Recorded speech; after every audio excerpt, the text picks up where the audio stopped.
to be honest, there are times where I've lost a little bit of hope, not knowing whether what I'm doing is having an impact or not.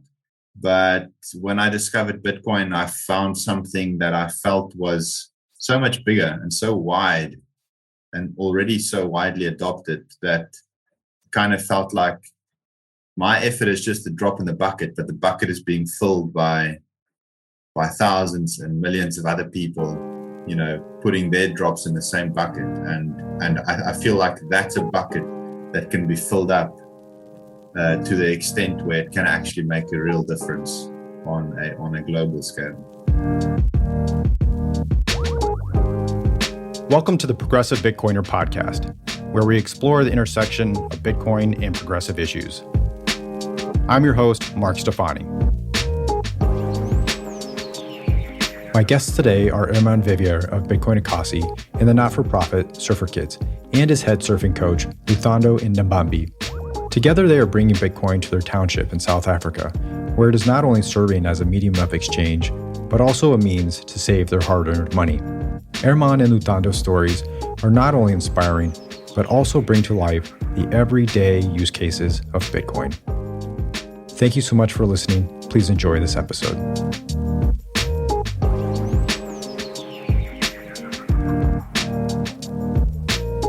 Hermann and Luthando, thank you so much for joining me on the Progressive Bitcoiner podcast. I'm so happy to have you both here. Good to be here. Wonderful. Well, thank you for joining us. Hermann, please tell us, what was the path that led you to Mossel Bay, starting a tourism business, and ultimately starting the Surfer Kids not-for-profit? Yeah, it was a bit of a fluke that I ended up here. My wife and I met in Amsterdam, and we decided to move back to South Africa after we got married. And we were living in Cape Town, which is a relatively large city. And I just got tired of city life, and we looked for a smaller, more quiet place to go. And this was one of the places that was far enough away from Cape Town so that you really felt like you got away from the city, but still close enough that you don't feel like you're absolutely in the middle of nowhere. So we just by some fortunate coincidence, we found a little place to rent here in the area, and it was a very impulsive decision. And we ended up moving here, and we didn't really know what to do with ourselves after we did. So we figured, well, we better start making a plan to make a living. And I had a little bit of experience in the hospitality industry. We both enjoyed traveling, and my wife had some contacts in Russia, and the sort of tourism market in Russia was just beginning to open up to South Africa. And she contacted a few people, and they were interested to come and look at the place. And there were very, very few people catering for the Russian market. So we kind of found a little niche. There weren't many Russian tour guides. There were zero companies offering surf trips for Russians in South Africa when we started. So we were the first people to bring Russian surfers into South Africa. So we had a bit of a niche market, and from there just kind of grew.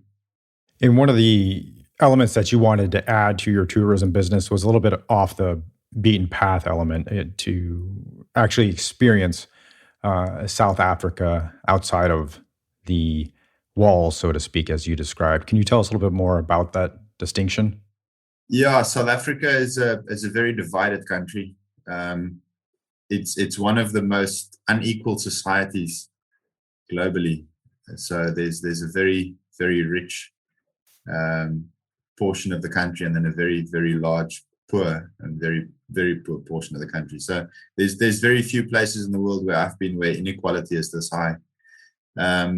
But the difference between some other places like India, where you also have massive inequality, is that there it's in your face, whereas in South Africa it's hidden from view. So I generally summarize it by saying, the wrong people live on the wrong side of the highway, and you don't necessarily get to see those people unless you actually make an effort to go into the areas that you would normally avoid. So it's very easy for a tourist to come to South Africa and not actually see the largest part of the country. It's very easy for them to feel like they are in a warm version of Europe when they visit South Africa. So this is part of the reason why we started the nonprofit. We wanted to give the people that come on our trips, on our tourism holidays, we wanted to give them something that's a little bit more authentic and show them a part of the country that they might otherwise miss. Let me ask you then, Luthando, what was your first impression of Hermann when you met? Okay. The time I met first Hermann, he was calling me on the interview. But I did think with Hermann like he is a good person, and then he is trying to change his life in the township I'm living now. Because I did see a lot of people they are changing, and then I'm so lucky to meet Hermann in my life. Thank you. Cool, man. Yeah. Hermann, so you're 10 years into the Surfer Kids and your hospitality business. What continues to motivate you? I, to be honest, I've asked myself that same question quite a few times, and sometimes I don't know. It's just I can't stand to look at a world that seems unfair, and I know that the world is in many ways sort of inherently unfair because there's so many things that there are so many problems that seem so large and incomprehensibly complex that it's most of the time one would assume it's impossible to change something about it, but I just can't accept that answer. For me, there has to be a way to do something about it. Why I have that urge, I don't quite know. I can't precisely explain that. It's something that I kind of just feel I have to do. And I think I've been more motivated since discovering Bitcoin, because that's the one thing that I have been, to be honest, that there are times where I've lost a little bit of hope, not knowing whether what I'm doing is having an impact or not. But when I discovered Bitcoin, I found something that I felt was so much bigger and so wide and already so widely adopted that kind of felt like my effort is just a drop in the bucket, but the bucket is being filled by thousands and millions of other people, putting their drops in the same bucket. And I feel like that's a bucket that can be filled up to the extent where it can actually make a real difference on a global scale. You've described surfing as a means for personal empowerment. Can you share a few stories of these personal empowerment episodes in action? Yeah, I mean, look, surfing is really difficult. It's a really difficult skill to learn. So, I've seen a lot of the kids gain a lot of confidence. So that's the one thing. That's the one thing that the children often lack, especially when they're in the presence of other people who might otherwise look down on them. But if they show up with this skill and they can showcase that skill, then that fills them with a sense of confidence that you'd only get if you know that you're really good at something, and you're good at something that isn't easy to learn. And so I've seen this on a few occasions. For example, when we take the children to national surfing events, where they would mingle with other kids that come from completely different backgrounds. I mean, we work with kids. Some of them that don't live in proper houses. Some of them don't get more than the meals that we give them. And then they mingle with kids who come from mansions and very wealthy backgrounds. And in ordinary circumstances, there would be a big divide between them. But because they've got the skill, and their skill level is at an equal sort of level, that they've got that, there's that respect for each other, and that's quite amazing to see in those circumstances. Luthando, would you agree with what Hermann has said? Yes, I do agree what Hermann did say, because also me, I was living difficult. Like I did grow up in that kind of life, and man, it just because at my house where my parents were struggling to feed us. Like sometimes you sleep with empty stomach. Like yes, I do agree with what Herman said because I did experience all that stuff because I'm living in the same township where the kids they are living. Herman, do you see a connection between surfing facilitating personal empowerment and Bitcoin? Absolutely. Yeah. I mean, look, Bitcoin is all about teaching, personal responsibility. You've got to, it starts with this phrase that Bitcoiners love to repeat, which is not your keys, not your coins. And it kind of encourages you to take responsibility for something, or at least think about that responsibility, because Bitcoin introduces the possibility for you to take responsibility, to take custody of your money, whereas before normally people wouldn't even think about that. So that idea of responsibility is core to Bitcoin. And then with surfing, it's very similar, because it's such a difficult thing to learn. There's nobody else that's going to teach you that. Ultimately, it's about showing up. It's the same as if you were studying at university for a degree. The quality of the education is one thing, but at the end of the day, it's about you showing up. And if you don't show up, then no matter how good your professor is, you're not going to earn that qualification. So it encourages that self-responsibility, that personal responsibility. Before we get into Bitcoin Ekasi, something I want to touch on because I think it relates to your experience.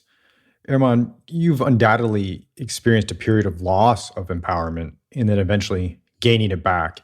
You are in recovery, I believe, 8 years now. And you have said, quote, "Those who enter recovery do not do so by choice. They are typically pushed as a matter of last resort, a matter of survival."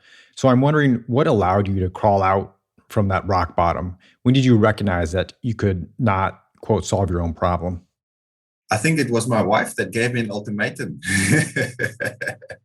she got to a point. Well, I mean, we got to a point where she said, "Look, either you go and ask somebody for help, or I'm going to go and ask somebody for help." And I felt way too embarrassed to have my wife show up on my behalf. So I very reluctantly ended up going to a meeting, talking to fellow addicts, and kind of just asking them, like, "Look, what do I do about this? I can't stop using. I want to stop using, but I can't." So I guess it was, at the end of the day, I wanted to. I didn't want to lose my marriage, and that was more valuable to me than hanging on to using. And so I went for that reason. Initially, I mean, I eventually ended up staying for myself because the effects were just incredible. But yeah. Well, to that end, I want to share something that you've written, which I think is a beautiful sentiment that leads us into, I believe, probably the reason why you started Bitcoin Ekasi. You say, "Because the mind of the addict is the source of the problem, it is also incapable of finding its own solution. Recovery demands guidance from an incorruptible source, a source that can be internalized, but which cannot be contained internally in its entirety. What is Bitcoin if not a system of monetary rules that lies beyond the will of any one single individual, group, or government to change as they see fit? And yet, Bitcoin is a system which has its fate held in the hands of both anyone and everyone at the same time." I think that is such a beautiful sentiment. Thank you for writing it. Thanks, man. Did you have this feeling, this mindset prior to starting Bitcoin Ekasi? Yeah, absolutely. I mean, I've been in recovery for 8 years. I've been clean one day at a time for 4 years. And I very quickly, not very quickly. It took, addicts are notoriously stubborn people. But it was eventually pointed out to me that, look, if you want to find recovery and freedom from addiction, because I was compelled to use on a daily basis. I could not live without using multiple times a day. And it was pointed out to me in the meetings by people who had many years experience in recovery that your way of doing things is what got you here in the first place. So if you're not open to suggestions, then this is not going to work. You've got to open yourself up to a suggested alternative, an alternative that is far bigger than your own conception of what you think might be necessary. And that was probably around 2017. So Bitcoin Ekasi started 4 years later. So I definitely carried that sentiment with me into Bitcoin Ekasi. Before you jump into telling us about Bitcoin Ekasi, was it the experience of El Salvador and Bitcoin Beach that ended up being the impetus for you to start it? Or was there a grain of desire before even hearing about Bitcoin Beach? No, there was certainly a grain of desire.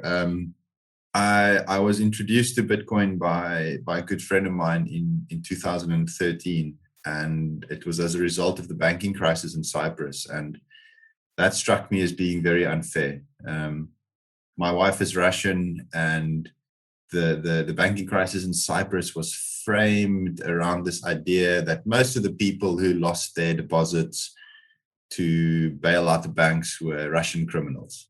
And I thought to myself, well, okay, fair enough, but there were some people who lost deposits who were not criminals, and they also lost their deposits. And that seems very unfair, because anybody that had a certain amount in the bank over a certain limit got a haircut on their deposits overnight.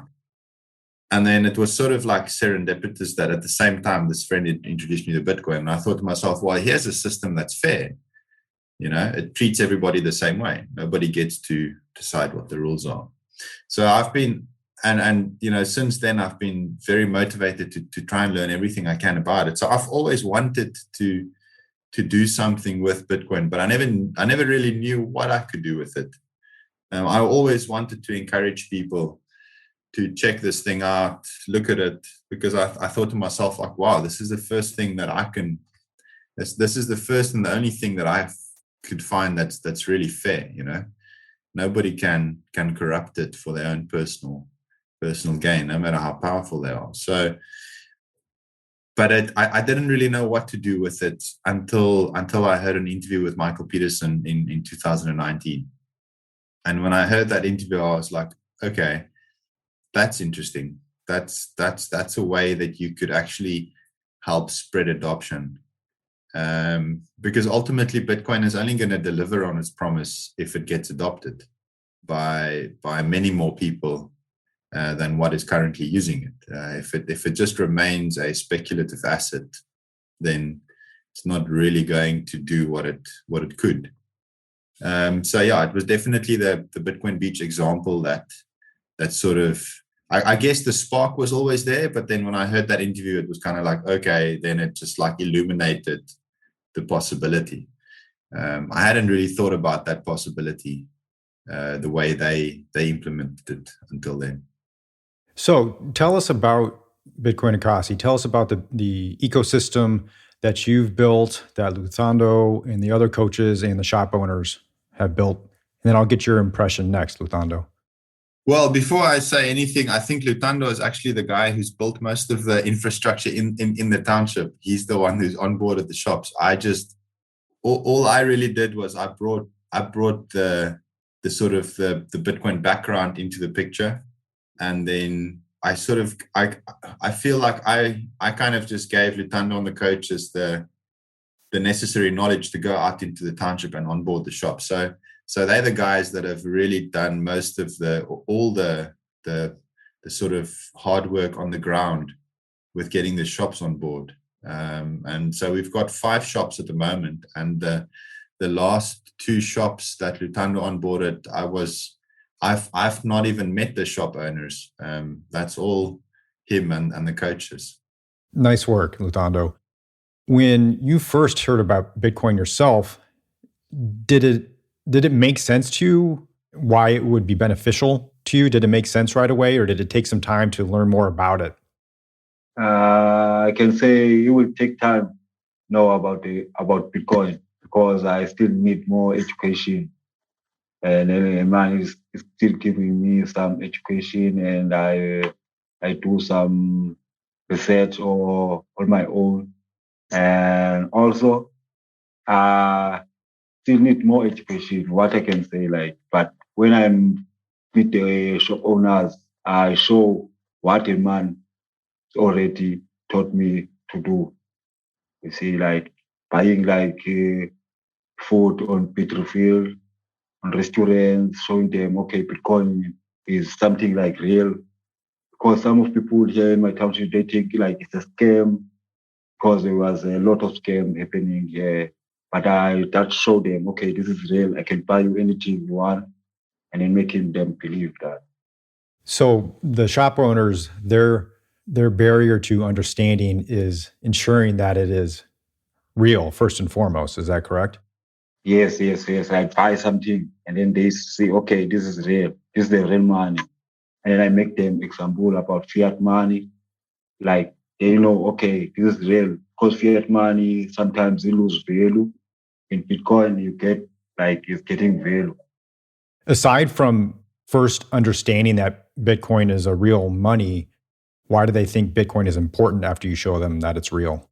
Okay, what I explain to the shop owners, because they sell products in their shop, and then every time products they're getting they are getting expensive, and then they can see that okay, the money is losing value, and then I tell them about the government is also printing. The time government is printing more money, our currency is losing value, and then they just believe that because they see in their stuff, they are making shopping every day.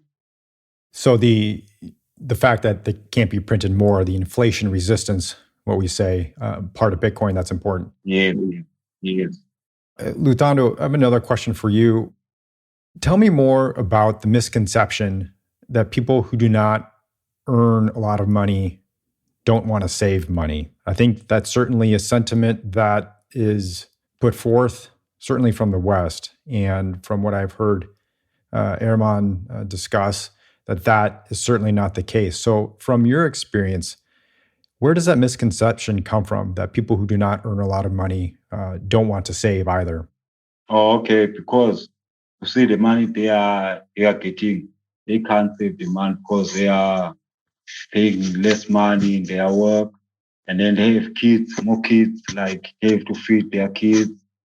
They can't keep money for the kids for the future. But Bitcoin, I can see Bitcoin is easy, and then now you can buy small sets like 3 rand, 3 rand Bitcoin, start saving.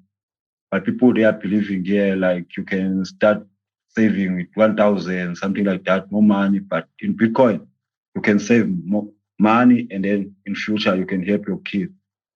That's why people many people here they like to drink, spending their money, wasting their money, using drugs, But here in this township, Bitcoin can change people's lives a lot. Do you think the ability to save changes their outlook for the future? Does it give them hope?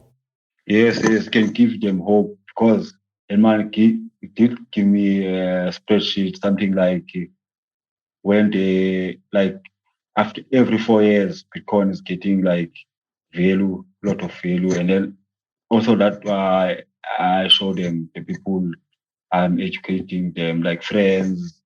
I show them how Bitcoin is important to use than saving to the fiat money. Herman, what is your impression of that misconception of people not wanting to save who don't earn a lot? Yeah, I think it's. I mean, look, I think it's a misconception, but it's also it's got some. Yeah, it's not that people don't want to save. It's just that people have never had access to a form of savings that allows you to put small amounts in at a time. Right. Perfect.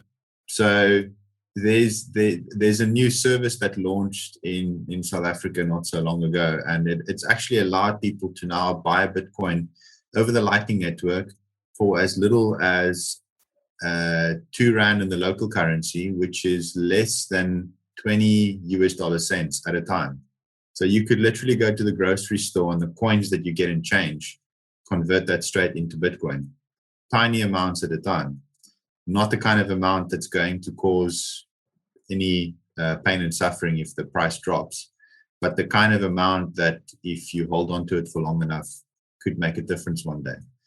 And so being able to save in something that has this promise of future reward built into it, I think that's what's really appealing to people, because I don't think people in poor communities have ever had the ability to buy something that it can be explained and it can be proven to them with a track record that, look, this thing is actually designed to accumulate wealth and value to itself.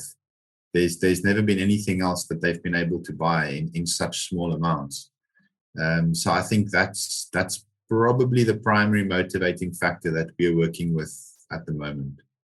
So the key differentiation there is those small amounts, which you ordinarily could not save in the Rand, with Bitcoin Satoshis, over time, that can become a significant amount. Is that correct? Yes, I think that's what attracts people to it. It's this idea that, okay, I can put away a little bit of money, and if I just hang on to it, then it'll mean something in the future. The inflation numbers in South Africa are not shockingly high, but there has been between 25 and 30% inflation over the last 4 years, which is also not great. I mean, it's a considerable amount, and I think that inflation is felt even more in communities where people live on a day-to-day basis from one paycheck to the next, because it's in those types of communities where the majority of their paycheck would go towards essentials like food, and it's normally food prices that skyrocket before anything else. So I think they have on a sort of a intuitive level have a better understanding, a real world understanding of inflation than people in more privileged communities who tend to feel the effects of inflation in other ways, but not in ways that actually threaten their survival. So this idea that you can actually inflation-proof your savings is probably what's motivating people for the most part at the moment. I think the hesitations that the township would have towards somebody trying to pitch Bitcoin to them would seem pretty apparent at face value. So I'm curious to know actually what you personally had as far as hesitations about bringing Bitcoin to the township. What were your reservations? My personal reservations were that I've learned the hard way that if you want to help a person, it's more difficult to help people than the average person believes it to be. If you want to help somebody, you have to be very, very careful not to create a relationship of dependency. If you want to really help somebody, when you step away one day, that person needs to be in a better position without your presence. Because eventually you have to step away if you're helping somebody. If you're helping somebody and it becomes a relationship of dependence where when you step away one day, they're worse off than when you first came into their life, then it's not really helping a person. So there's this old saying, if you want to feed somebody for a day, you give them a fish. If you want to feed them for a lifetime, you teach them how to fish. It basically comes down to that. And I think what I learned the hard way was that one cannot go into these communities and just start handing out stuff. You can't just go out and hand out things because it creates the expectation that you've got an infinite amount of resources that you're simply willing to give away. And that was certainly not the case for me. It's still not the case for me. And so there has to be a sort of a learning process attached. And that's quite that's quite a delicate balance to maintain. So we do give the children things in the program. So we feed them, they get food on a daily basis. We support them with clothes. We give them stuff, but it's always been about the things that we give the person is sort of attached to this learning process. It's not just handed over. So we would feed the kids, but they understand that we're feeding them because they put the effort in to actually surf that day. That sort of thing. So I was quite hesitant bringing Bitcoin to the community because I understood that we had to find a way to bring that element into it as well. If we just went around and started handing out Bitcoin, then that could end up backfiring in a way that I've seen happen before. So a question that I have for the two of you, what does Bitcoin Ekasi look like in 5 years, in 10 years? I think Luthando should go first. Okay. Let me answer this question. I want to see a lot of people in my township using Bitcoin. Everyone is buying Bitcoin, is para shop, and everyone is saving Bitcoin. And many people they can make like a lot of money, like losing money on their banks, like charge bank charges, something like that. Bitcoin can change a lot of people's life here in my township because I can see that. But they need more education. I'm gonna keep giving them a lot of education. That's what I'm thinking about 10 years to come. That's my dream to see everyone in my township using Bitcoin and buying clothes with Bitcoin. That's what I want to see in 10 years. Wonderful. Hermann? I think Luthando summed it up. I think in 5 years from now, I'd like to see the vast majority, if not everyone, in that township using Bitcoin, because I've seen the effects that it can have on people's lives. I would like to see Bitcoin contribute to the economic development of that area. What I would really like to see is to see the township area be developed into an area that actually attracts people to that area. Because in South Africa, a township is a place that, as if you are not from the township, you don't go there unless you really, really have to. Like you don't drive into a South African township and see people walking around that are not from there. The idea of tourism in a township is a very foreign idea. The idea of development, sort of a private investment, that sort of thing it doesn't really happen. Sometimes government has some development programs in the townships, but not on a private individual level. So this is something I'd like to see change. I'd like to see the real economic development happen there, coming from the private sector. The development of hotels or bed and breakfasts, or just business being attracted to that area, because it's typically a township is a place that does not attract business or money to it. It's something where people would rather run away from the township than run towards it. And so if we can flip that on its head and make this township a place where people want to run towards, that would be awesome, because it's got the location for that. I mean, I post photos on Twitter and people sometimes can't believe the location of this township. It's got one of the most incredible views that you could imagine. It's got this 180-degree uninterrupted ocean view. It's almost unimaginable that somebody wouldn't want to live there, because it's elevated, it's high up. You're looking out over a beautiful bay, over the Indian Ocean. The sunset and the sunrises are incredible. So it's got the location for that to happen. But we'd have to flip that narrative on its head and make the township the place that people want to be, not want to get away from. Luthando, I have a few questions for you. You're the senior coach, correct? Yes. What do you most like about being a coach? What I like being a coach is that I face like the kids like they taught me I can hang with anyone because they have different mind.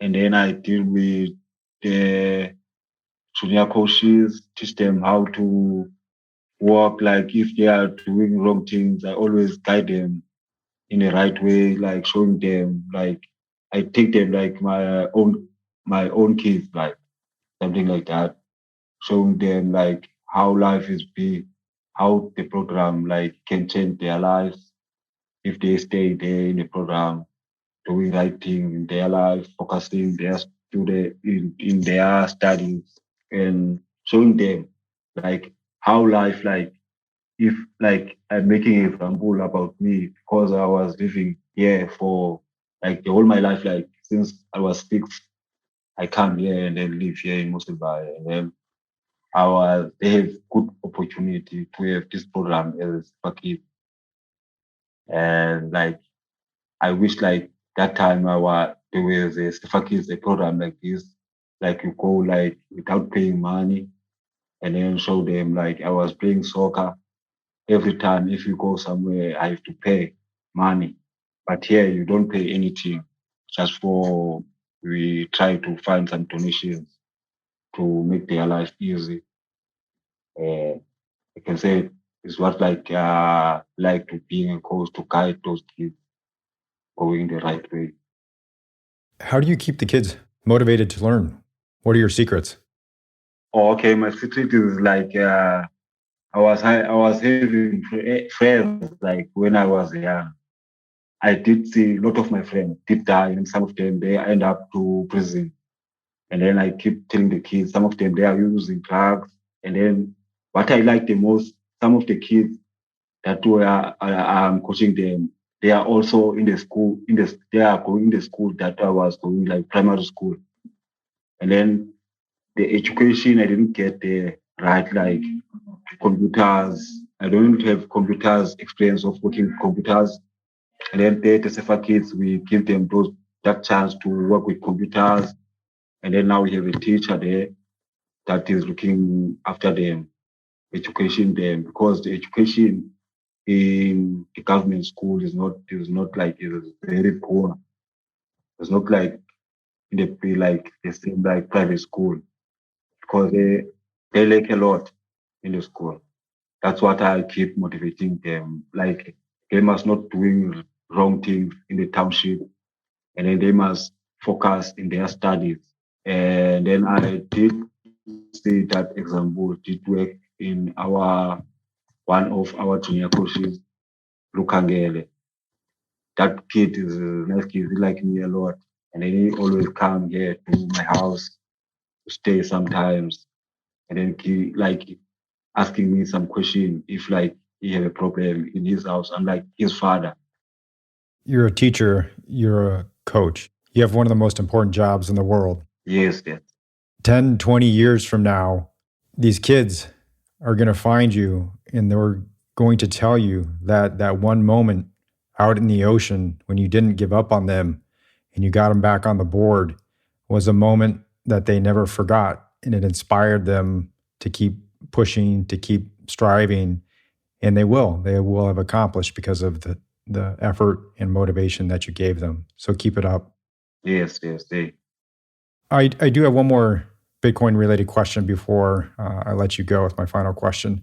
Herman, it would appear that the South African government is proposing some new crypto rules requiring KYC AML, and you've certainly pushed back on this, saying that it might affect marginalized communities. Tell us some more about the proposed regulation and how you feel about it. Yeah, I mean, look, I sometimes struggle to understand where the motivation. Well, I understand where the motivation for government to want to do this comes from, because they want to protect people. And with regards to KYC, AML, those things, it is certainly designed to protect people, but it unfortunately it has an effect on people who can least afford it. And so adding these rules don't make it too difficult for people who are already in the system to keep up with these new rules. But we've got actual first-hand experience of how difficult it becomes to open something like a basic savings account at a bank because of stricter and stricter rules. So, and I think, my sort of reply to this push from government has always been the same, and it's basically just that I think there should be a threshold below which the KYC AML requirements should be almost non-existent. Because at the end of the day, what you're looking to avoid is you're looking to avoid giving people who want to move large amounts of money and to use that for nefarious purposes. You want to take that opportunity away from those people. But that's always going to be large amounts of money. People who are funding terrorist operations are not going to be doing it with $10, $20 payments at a time. It's going to be funded through large payments. So I don't quite understand why there's this push to apply these KYC AML things across the board, as if everybody has to be treated the same way. I mean, surely one can structure it so that if you're talking about larger amounts, it becomes more necessary. Whereas for smaller amounts, if I'm going to go to a bank and I'm asking the bank to open a savings account for me, and there's some problem with my paperwork, they should open that account for me on the condition that I'm not going to be moving above a certain amount of money through that account over a certain period of time. And if I do start moving more money than that, then they should come back to me and say, okay, look, you're now crossed the threshold. Let's get some more paperwork. But that's not been our experience. Our experience is that, and I just feel like these rules are always moving to constrict things more and more and more. It's never moving in the opposite direction. It's never making things easier and more accessible. It's unfortunately always making things more constricted. And I mean, I don't want to drag the answer out too long, but we've had there's one particularly interesting situation, which is very personal for us, where we've had one of our junior coaches who he hasn't been able to open a bank account, and we've been struggling for a year and a half to get an account open for him. And the reason why he can't open an account is because of some a typo, basically a spelling mistake on his birth certificate, where his birth certificate and his mother's birth certificate does not align. So now the bank doesn't want to open an account for him because of essentially what comes down to a spelling mistake. Getting those papers fixed at the local government department that's responsible for issuing those papers is an absolute nightmare. So we eventually ended up paying him in cash, but that money was being extorted out of him. So stronger, older, more experienced family members were taking that from him because it's in physical cash. They could do that. They could manipulate that out of him. And so for him, it's been an incredible experience switching his salary over to Bitcoin, because there was no need to open a bank account. He could open the account on his phone by simply downloading an app, opening a wallet, and they haven't been able to take that money from him. His salary now belongs to him. The money that he's earning and working for now belongs to him. And this is something, he's not earning a lot of money. I mean, this is enough to buy basic groceries, nothing more than that. He's not going to be funding terrorist operations with his salary. I can assure you of that. But because of Bitcoin, basically because of Bitcoin, and the shortcomings of the legacy financial system, and thanks to Bitcoin, he's been able to now keep his salary and use it for what he wants to use it, rather than what he's being manipulated to do with it before. Well, I don't know if there's a stronger endorsement for why Bitcoin than that story. So thank you for sharing it. My final question for the two of you is, what gives you hope? And we will give Luthando the final word. So Hermann, please, what gives you hope? What gives me hope? I think my own recovery gives me hope. I frame my entire life, my entire existence, and perhaps this is basically coming back to the question you asked me at the beginning. But I think actually, when it comes down to it, I frame my entire existence in terms of recovery, because I wouldn't be sitting here if it wasn't for recovery. if I was still using drugs on a daily basis, I wouldn't be sitting here. I wouldn't have a family, and I certainly wouldn't be running this project. Prior to recovery, I never thought it's possible. I never for a moment believed that it's possible to not want to get high and waste it on a daily basis.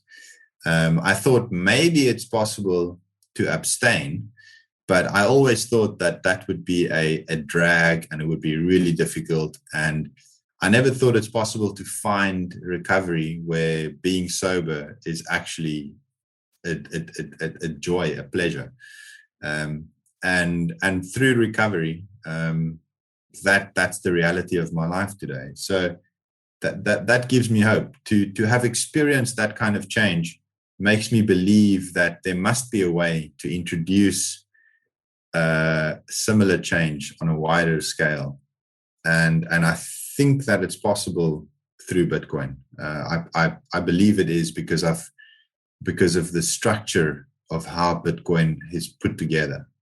Yeah, I'll jump in here for a quick aside. Please forgive me, but if you haven't written already, I think there's such an incredible parallel between surfing, personal empowerment, and what Bitcoin can teach you.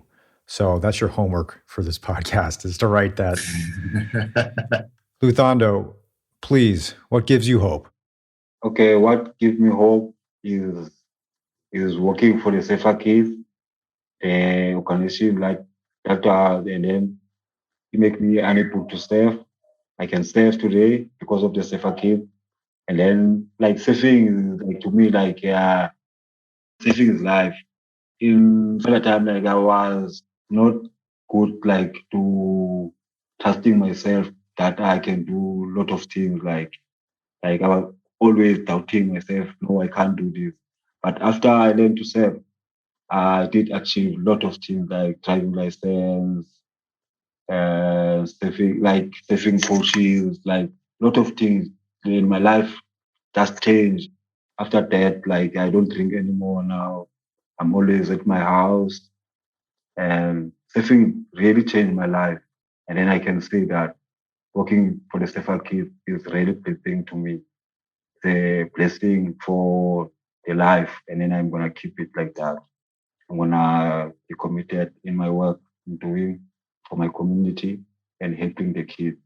So I like to be a role model to the kids. That's what gives me hope. Well, the two of you are an inspiration, certainly to me, and I have no doubt to my audience. I thank you so much for sharing your stories, for doing what you're doing, for being the coach that you are, Luthando, and for being the founder of these two beautiful organizations. Hermann, I appreciate it. Please tell the listeners where they can find out about Bitcoin Ekasi and Surfer Kids. Thank you. Thanks for those kind words.